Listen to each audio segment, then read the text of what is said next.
Hey everybody, today we're going over our Gundam EX Versus 2 cabs. We got a set of 4 coming in with the terminal, and we're going to go over quite a few things with it this time. This was part of the container that got thrashed and whatnot, but I think these cabs survived the best out of a lot of the stuff that was in there. So I'm going to start out by unwrapping this one and kind of show just in general what we've got.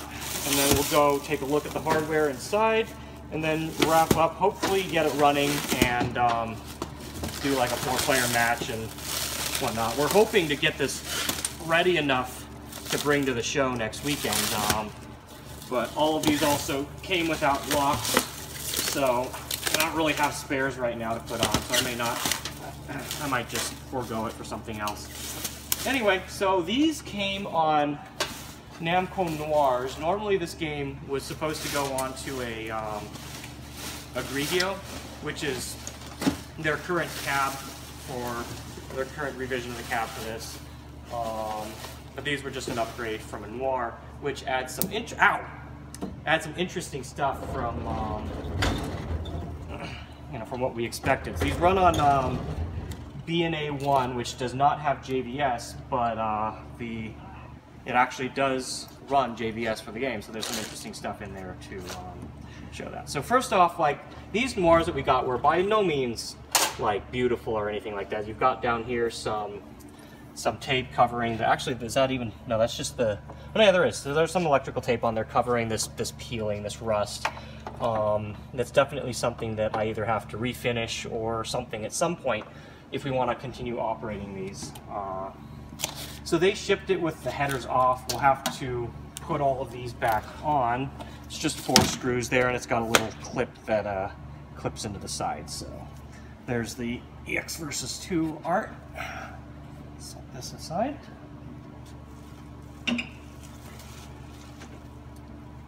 And we'll look at the cab itself. So these definitely need a good cleaning. I'm not going to complain.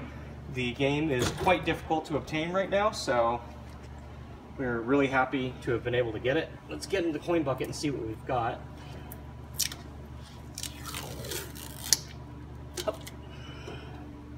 So the coin counter on this one is 174,011. So these have had a very long life. Just got like, bolts in there for everything, the power cable. We have a flathead somewhere. Get the PCB door open. You can take a look on the inside and put this control panel up. So there's, that's, what is that? Oh, it's pressing up against the monitor. That's not supposed to do that. That's interesting. Well, anyway, that just locks into place, and I'm gonna pop open this control panel here. And I don't know if this one, no, there's some extra board in one of the other ones here, but this is just a normal control panel on the inside here. We'll take a look at the other cab in a sec. But we're doing some work right now on that. I just wanted to open this one. There you go. Here. There we go. Okay, so inside here we've got our BNA1. And we got this pulled out on another one, so we'll look at it a little bit closer. But there's an adapter board on the side here that does the actual JVS and hooks into the cab normally. So we'll look at that later, but yeah. Okay, let's see. I think that's about it for peeking over this part of the cabinet itself. So we'll come back and take a look at the components on the inside, look at the terminal, and then hook it all up, and hopefully we can get it running. So we'll be right back. So here we've got one of the BNA1s removed, and we can get a better look at the front here. So we've got here our 2 COM ports. I don't know what else is, that was it. We've got our dongle there. It's the same dongles as they've been using for a long time. I think even like back as far as 246, it's just the same thing. But notably, so here we've got to power it, to power this board here, they've got this adapter is actually part of the Noir, and I think they used it for Tekken Tag. But it plugs into the Noir adapter, comes back here. This cable, you know, that's all standard, and then this board adapts that to proper JVS. And you got the COM ports here coming through. The COM port for the card reader and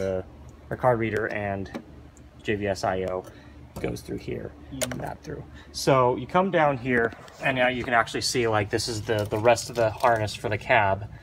This is very standard, and like I think Dragon Ball actually uses this a lot. I think there's some extra harnesses for that, but and then here we've got the hardware, the inside of the hardware itself. Did you see what graphics card this was? Nope. Nope. Checked. Don't know. You got a light? I'm gonna take a look at this. See. Also, I'm going out of the shot the most of the time. Yeah. Well. Let's see if we can see what we've got here. It is an N1050 Ti? Yeah, 1050 Ti. So the same thing that's in Battle Conductor, I guess. That is a 1650, I thought. Oh no, yeah, right. Yeah, so this is a 1050, so maybe not as high. So we've got two SSDs here. We had a third one, right? That was there's two per PCB, and the third one was from another PCB. Oh, it was okay. So it was from another PC. Anyway, that's the internals. Just nothing too special. Oh, but there's normally 2 RAM sticks. Ah, yes, good to point out. Yeah, that one of the RAM sticks I think might be bad. So this one has one right now. We'll probably come back and have to change it out. But 8 gigs of DDR4, 2400 mega transfers per second. Anything else you want to point out on the hardware before we start trying to put these together, take a look at the terminal?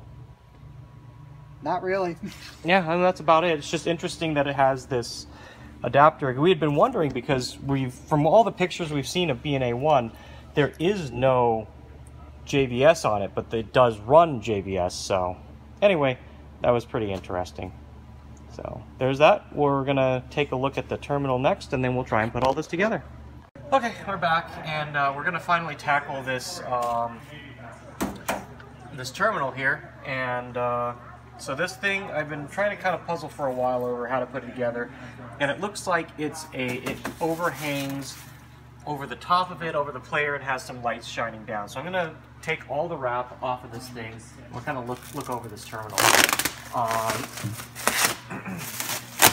And then we're going to put all this stuff together and hopefully get it all running before we wrap up. So, still kind of a possibility that we will bring this to the show, but I've been looking at like some of the wear on the front of these control panels here, and it's pretty bad. I'm not sure that I really want to bring that out and have people playing on those yet. We'll see. God, this thing is super dusty. These have been wrapped. I don't know where they got really dusty, but these have been also sitting in a warehouse for 8 months, and they were probably wrapped the entire time. Would not be surprised if it was from that or something. Regardless, they were every cab honestly on this container was pretty covered in a layer of dust. It's just like I can just smell it as I pull all this off. So a couple things about the terminal itself. I noticed.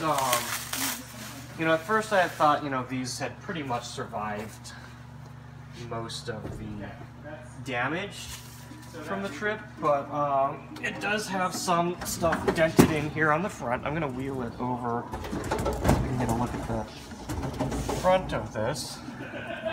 So there's a big old dent right here, and this speaker is a little caved in, but like, I mean, those are minor. These I can still bring this out and whatnot. So. Let me open up the back here, this header, and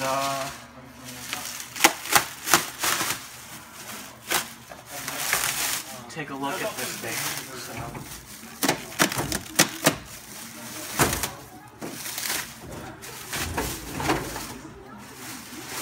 So this is just the top of it. You're probably not going to see this again, not that it matters, but looks decently reinforced. And here's the bottom side, which would be hanging over the player. No.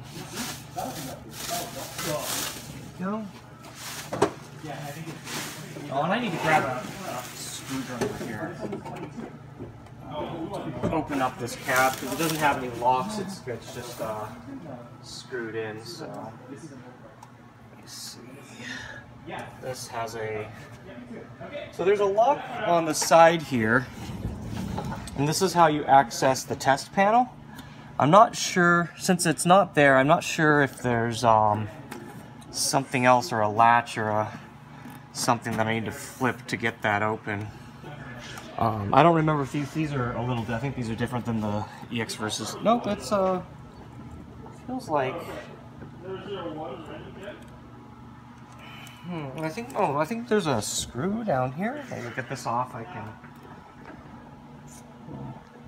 I'll grab a screwdriver and get this open. We'll take a look inside before we get everything set up. We'll be right back.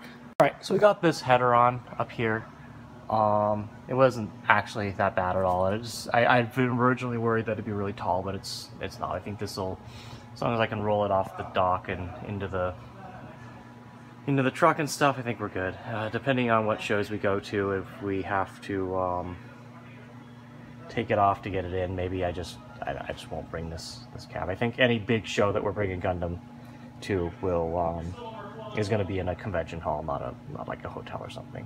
So anyway, we got all this stuff open. I think I didn't unscrew this yet. Oh well, I'll do that when we get it running. But I just wanted to take a little peek inside here. We've got the B&A one here. We've got in here.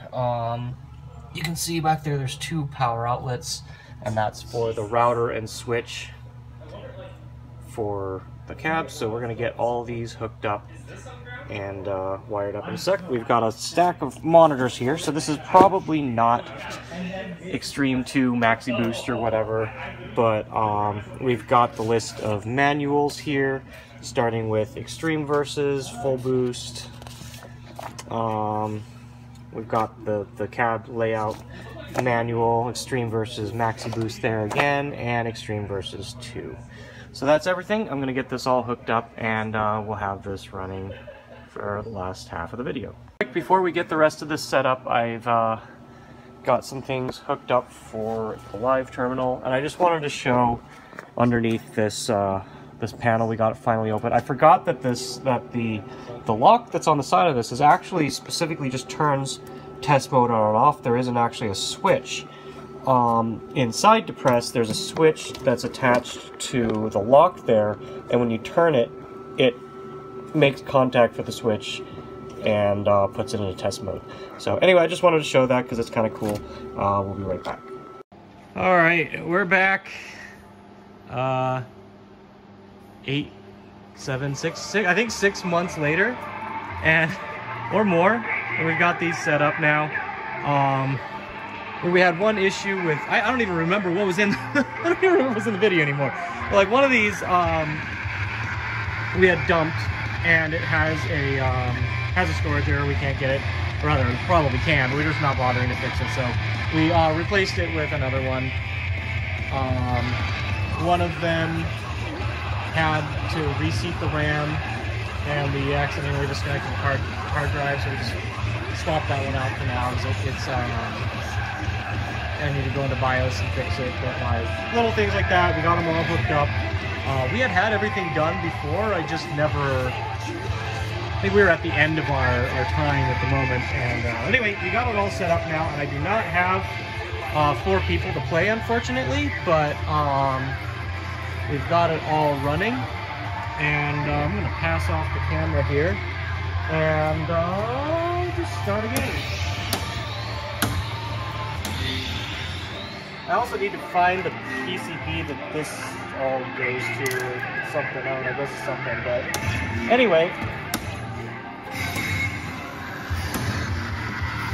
So we decided to leave it in normal mode with like CPU matching and training available. But the main idea that we have now is we've disabled online matching and made it store matching only. Mainly so that the first option that you get is to go into store matching. So here, when you go in, you can choose which character you get to pair with. Hold up. So as you select it, you see all of them show up in the list, and anybody that's been picked, you can't pick. So let's just say we're going to match player 2 with player 1. there, and then here, I guess you can also pick, oh, so here you can actually choose not to match with the selected character. But we're going to go ahead and match 1 and 2, 3 and 4 over here.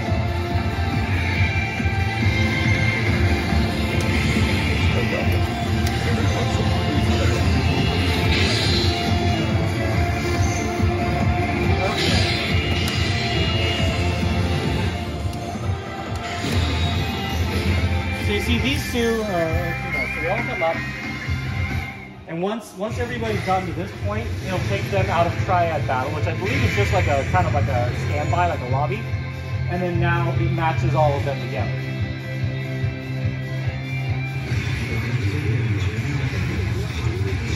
So I'm not going to go too much into the gameplay because I know just about nothing about it. Mainly, I just wanted to show, you know, everything getting all set up. I may come back actually. These might be going to San Japan. I might actually record some videos of people playing and talk to people there. I think some people out there actually, you know, more familiar with the game. But I just kind of wanted to show a bit of the flow, and I'll kind of show like how to match events and whatnot then. But I just wanted to show for now that we've got it all up and running. Let's come on over to the terminal. And I'm sorry if like we've done all this before.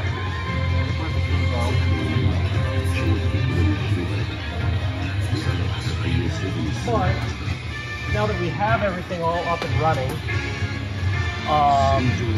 we have not figured out, like I think the PCB itself is the problem with audio on this, so I'm not going to be worrying about that, but go here to the menu, and we've got 2 sets of settings. If I go into, this is what we have right now, I'm going to go into it here, and this is to change settings. This will say that it is going to shut down all the games.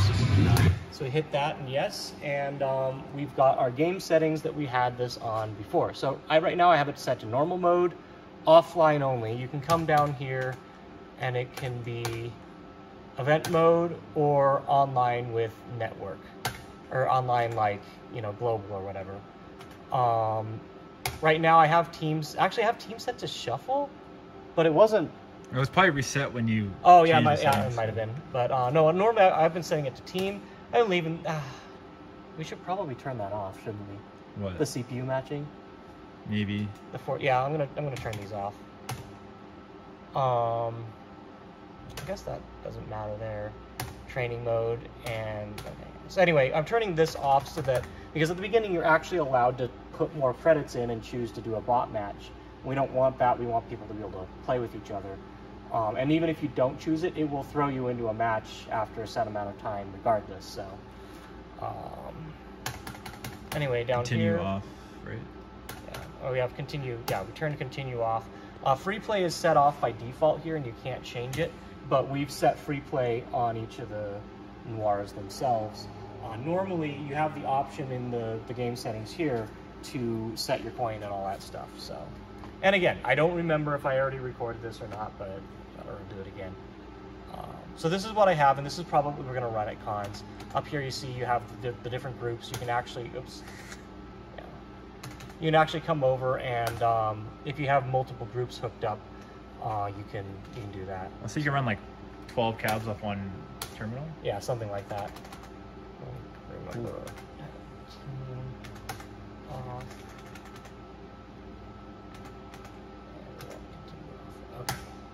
So that's set there. This is our second one, and we had tried this, but the problem was if you didn't have 4 players, it would not start a match. It had an infinite timer, so you'd get to that point where it's like looking for, you know, it's waiting for other players to come in, and it just sits there. So I'm not going to go show that. It's pretty obvious like what it'll do.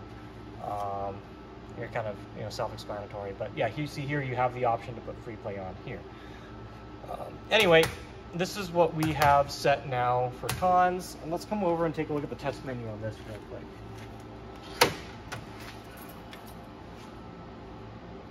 So up here again, you've got remote setup, and I've got that off right now so that we can set free play manually. And then game options, you have gamepad off. This is designed to run on a Namco Grigio as well. And I'll have a video on that cab later, but if I remember right, the Grigio does have like a USB gamepad port.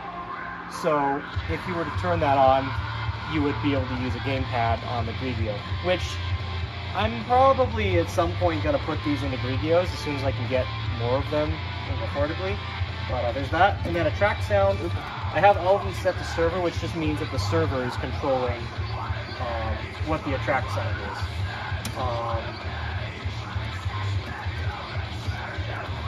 I don't think anything else really crazy special in there. So yeah. And in terms of networking and setup, again, I don't remember what we showed before, but we just got the title router there. And actually, I don't even think it's using this router per se. Like, I could probably just leave this disconnected. I'm just using this router itself. We've got our Raspberry Pi running the server. I think that's it. But yeah, I think I'll follow up this part of the video with some gameplay from the con. If not, hi. There we are.